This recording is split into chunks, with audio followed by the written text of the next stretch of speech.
রাজাকারের ঠাঁই নাই বাংলাদেশে। এই সাইদি নিজামী এরা প্রমাণিত রাজাকার। হ্যাঁ, আপনারা এক অভ্যুত্থানকে এনে আপনারা এই রাজাকারদেরকে আমাদের ঘাড়ের উপর চাপিয়ে দিতে পারবে না, দেশের জনগণ তা হতে দিবে না। আপনারা বঙ্গবন্ধুর কন্যাকে বলছেন যে তিনি পালিয়ে গেছে। হ্যাঁ, উনি পালিয়ে গেছে নিজের কর্মফলের কারণে। হাসিনার 16 বছরে অনেক ভুল ছিল, তিনি পালিয়ে গেছেন। তার দলের অনেক ভুল ছিল, তারা বিভিন্ন জায়গায় তারা এখন এই ভুলের মাসুল গুলছে, কেউ দেশের বাইরে, কেউ জেলখানায় বসে। কিন্তু তার অর্থ এই না যে আপনারা যুদ্ধ অপরাধীদেরকে এনে তাদেরকে হালাল করবেন। সাইদি নিজামীদেরকে হালাল করার কোনো সুযোগ দেশের মানুষ দিবে না। এজন্য তো মাঝখানে মুক্তিযুদ্ধ বিরোধী অনেক বক্তব্য এসেছিল, কিন্তু দেশের মানুষের জবাবের মুখে এরা মুক্তিযুদ্ধ বিরোধী বিষয়গুলোকে আর এস্টাবলিশ করতে পারেনি।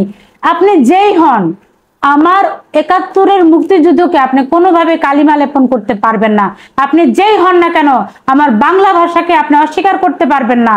বাংলা ভাষার জায়গায় উর্দু ভাষা প্রতিস্থাপন করতে পারবেন না। আপনি যেই হন, মনে রাখবেন, স্বাধীন বাংলাদেশে ১,৪৭,৫৭০ বর্গ কিলোমিটারের বাংলাদেশের রাজাকারের কোনো ঠাঁই নাই। আপনারা চিকিৎসা নামে পাকিস্তানে গিয়ে যে কি ট্রেনিং নিয়ে এসেছেন সেটা কিন্তু দেশের মানুষ জানে। এটা ভাববেন না যে জঙ্গি বাদ দিয়ে দেশের মানুষের মুখ কিন্তু আপনারা বন্ধ করতে পারবেন না। রাম দানিয়ে মানুষ আপনাদেরকে দৌড়ানি দিবে।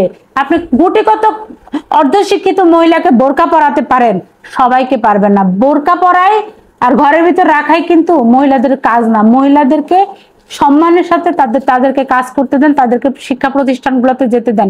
মাদ্রাসাগুলোতে কি হয় জানেন?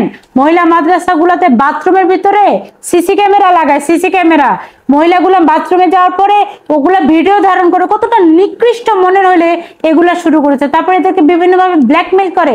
আমি ধিক্কার জানাই সব মাদ্রাসাগুলোতে ছোট ছোট বাচ্চাদের লাশ পাওয়া যাচ্ছে, বলাৎকার করা হয়। তাহলে ধর্মীয় প্রতিষ্ঠানে এগুলা কি কারণে? বন্ধ করে দেন মাদ্রাসা, সবগুলোকে শিক্ষা ব্যবস্থাকে সমান লেভেলে নিয়ে আসেন। ইংলিশ মিডিয়াম, বাংলা মিডিয়াম, এসব মাদ্রাসা কেন? পুরা বাংলাদেশের মানুষকে শিক্ষিত করুন না। একটা গ্রামের বাচ্চা কেন লেখাপড়া করতে পারে না, আর শহরের একটা বাচ্চা ভিকারুনিস স্কুলে পড়ে? তাহলে এত বৈষম্য কেন? সবাইকে সমান কাতারে নিয়ে আসেন, দেশে শান্তি প্রতিষ্ঠা করুন। জামাত, শিবির দেশ থেকে বিতাড়িত করে দিন। এই যুদ্ধাপরাধীদের দল, এদেরকে শাস্তি পেতে হবে। দেশে থাকারই এদের দরকার নাই। আমি সত্যিকার অর্থে সোনার বাংলাদেশ চাই।